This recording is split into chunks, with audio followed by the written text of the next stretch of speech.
Hi, I'm Dev Horn, CEO of Ether Mining Company.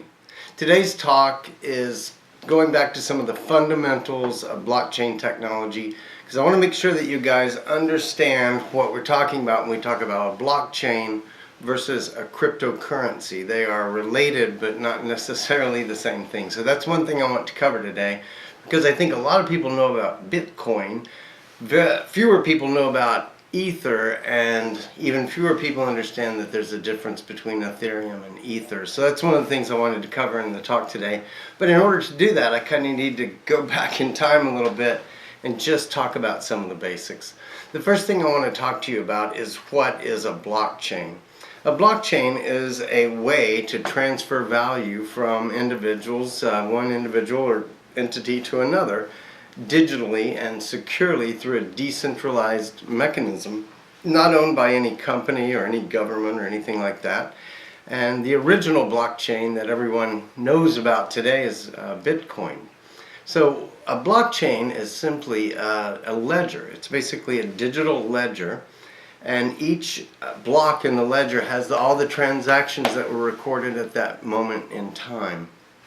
The way that a blockchain works is as a block is mined, and we'll talk about that in just a moment, but as a block is mined, that block is then hashed through a hashing algorithm, different one for Bitcoin than for Ethereum. That's a topic for a later video, but the hashing algorithm creates a hash that becomes the signature on the header of the block that was just mined and at the beginning of the next block. So in the next block, transactions are completed, that block is hashed, its header becomes basically the base of the next block. So why is this important? Well, it's important because no one can go and alter the blockchain. If you take one of the blocks out, it changes the following hash results that would occur if you took those transactions and ran them through that hashing algorithm. The whole blockchain would break if you took one block out. So how do we see value in a blockchain? You know, if you own Bitcoin, one of the interesting things that people don't realize is that what you really own is a key to your identity in the blockchain, and your balance at any given time is really, they go back to the very beginning and say, how many coins were given to you? How many coins did you give away? The difference is your balance. And so there really isn't such thing as a balance in a blockchain. They literally, every time a transaction occurs, it's validated against the entire blockchain, the entire history of every transaction that's ever occurred in that blockchain. That's kind of fascinating if you think about it, because over time there are millions of transactions that are stored in the blockchain. So a blockchain is a ledger. It is a ledger made up of blocks, each one hashed as a signature for the end of one and the beginning of the next, and that's how it's secured. So what is a cryptocurrency? Well, a cryptocurrency is really the way in a blockchain that value is either stored or transferred.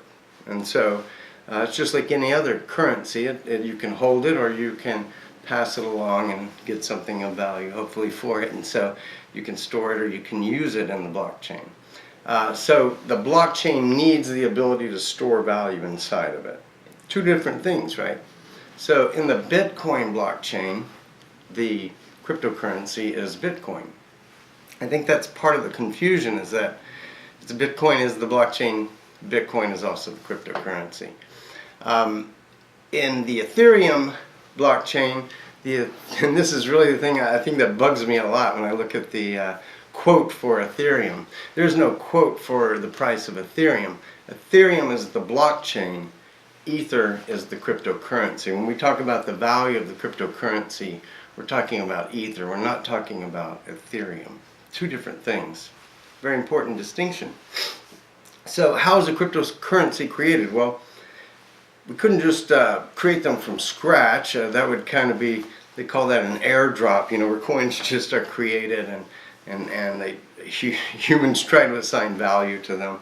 And that's hard to do. So what they've done in order to create value in the underlying cryptocurrency is when they created blockchains, they set up a mechanism to mine the cryptocurrency. And that mechanism is difficult. And as more people mine, it becomes even more difficult because the blockchain only issues so many new coins as each block is processed. And there's a finite number of those coins that are being issued at any given time. So there's scarcity created by making mining a very difficult problem. Now, one thing I think a lot of people don't understand about mining is, because I get asked questions about it a lot, is, so is the mining processing the transactions? And to a degree, the mining is processing the transactions. It's processing the block or getting the right to process the block. But the way that mining really works is miners are given a very, very difficult problem to solve, and it's a problem that humans can't solve. That's why we have these really powerful computers that are running and trying to solve the problems that are given to them, so that the winner can get an award of a little bit of the currency. And so that's how mining works. If you watch the first video on my channel, you'll see that there's two different ways: proof of work, proof of stake. And you'll see some of the weaknesses that I believe are in one of those methods. So go back and look at my first video. So before I leave the topic of just blockchain versus cryptocurrency, I wanted to talk about what is the security of this thing. Why is it good to have a blockchain? Well, the security is based in the fact that everybody that's running a node on the blockchain, that's mining, if you will, everyone has a copy of the full blockchain. So everyone can validate anyone's transaction. And so it's not that any one organization holds the ledger or holds the security to the ledger. It's basically done by the community of these mining machines that are running and doing the hashing and the processing of these blocks. The other thing that is a key mechanism in the security is that you as a user, in order to use your cryptocurrency, you have a public key and a private key. The public key is something that you can give to someone, and with that public key they can give you money, and if they want to give you money, they have to use their private key to sign that transaction, and therefore your private key is something only you know. That's how you approve a transaction. Your public key is in essence the number you give people to receive. It's the same account, if you will, same identity, but it has a public key and a private key pair. And so each individual has those keys, and every node running on the blockchain has the whole blockchain, has the whole ledger, has the whole history, and can look back and see, how much Bitcoin or how much Ether, that you own. I almost made the mistake. So I want to talk a little bit more about the difference between Bitcoin and Ethereum. In Bitcoin has what I call relatively simple or perhaps even dumb blockchain. It's limited in what can be done with it. It's hard to program any changes into it. It's very difficult to get the people involved to make changes and coordinate a change. And to give you an idea, their blocks are limited to 1 megabyte, and the time of mining a block is arbitrarily set at 10 minutes. And so for many people to accept that a transaction has occurred, they like to see a few blocks mined after the one in which that transaction occurred. So often with Bitcoin, it takes an hour, they say, to settle a transaction, because the transaction occurs and then 10 minutes, 10 minutes, they may wait 5 or 6 blocks, and then at that point say, okay, that transaction, we like it, it's secure, it's good. Ethereum, well, the other thing I want to tell you about Bitcoin is that in Bitcoin, the focus really is, to me, more on the cryptocurrency, because the blockchain itself is not that impressive, and even the changes that they're making to it these days are very simplistic, and it just takes a long time to get people who really don't work for any single organization or have any single set of interests to agree on things. And so Bitcoin is kind of plodding along, in my opinion. And the focus is on the crypto. It's really used more as an asset than a currency. go try to buy a pizza with Bitcoin. You'd also be crazy to buy a pizza with Bitcoin because as an asset, it's been going up in value. So a pizza you might have bought a year ago with Bitcoin is probably $100 pizza now. So people aren't using it for a currency. They're just using it for a store of value. They're not really using the blockchain for transactions because they're not really doing transactions. Okay, so Bitcoin, has kind of a limited real impact on society, in my opinion. The other thing about Bitcoin is they're going to limit how many Bitcoins are made to 21 million coins. And right now I think there's about 17 million. So the other thing I heard the other day is that the end of this is like way out, years out. So they're just going to issue a few new Bitcoins a year. So, if we're at 17 now, there's only 4 million more Bitcoins to be mined, and I think they're talking about 14 more years or something like that. So Bitcoins do have a scarcity because of that. There's only going to be 21 million of them, and the guys that love Bitcoin, that's kind of why they love it. There's only going to be 21 million of them. It's a very much a focus on the cryptocurrency. So let's talk about Ethereum. Very different. The focus is on the blockchain and what can be done with the blockchain. The focus is less on Ether. Even the Vitalik Buterin, the founder of Ethereum, who was involved with Bitcoin and presented this as a change to the Bitcoin community, and they said, no way it's ever going to happen. So started his own blockchain, so based very much off the Bitcoin kind of blockchain foundation. But with Ethereum, the effort has all been on building the blockchain as a distributed application environment and allowing things like smart contracts to be stored in the blockchain that can execute things that, like let's say once a month I want a smart contract to pay you $100. I could create that type of thing, store it in the blockchain.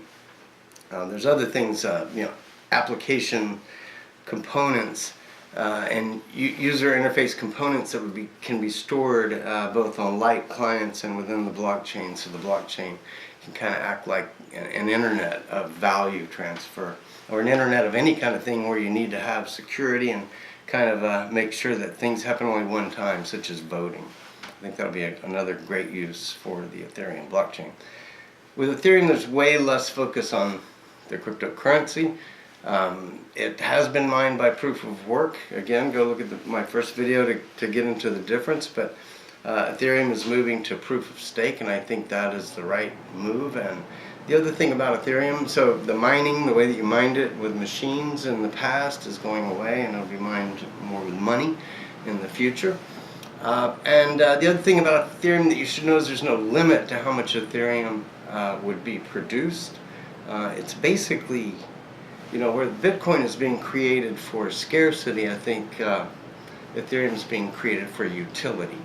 And there could ultimately be trillions of dollars of Ethereum in use, but people could have just put trillions of dollars of fiat currencies, converted them to Ether, and so we don't know how much Ether there will be, and quite frankly, the guys that started the Ethereum blockchain don't care. They don't, and in fact, they believe that in the future there will actually be a decreasing number of the Ether coins. And one other thing you'll learn if you listen to them talk is they really don't care about cryptocurrencies that much. They don't care if you're buying something with Bitcoin or Litecoin or Dashcoin or some ridiculous coin like Insane Coin or something like that. They don't care. They really care about the blockchain itself. Now, Ether is just like Bitcoin is important to the Bitcoin blockchain. Ether is important to the Ethereum blockchain, obviously, and I think Ethereum or Ether will be a key component of the way that finance is done in the future. So let's kind of wrap it up. Bitcoin, simple ledger, slow, uses proof of work. Ethereum is a robust application environment that focuses way more on the blockchain, less on the cryptocurrency. Ethereum is going to enable smart contracts, like clients, a bunch of really, really cool things, and I think it's the internet of value, basically, for our future. So it was nice to spend some time with you. I hope these explanations of these topics, blockchain versus crypto, was helpful for you. And I look forward to spending some more time with you in the future. If you have any questions you'd like for me to cover, drop me a line at info@ethermining.co. I'd love to hear from you. Talk to you soon.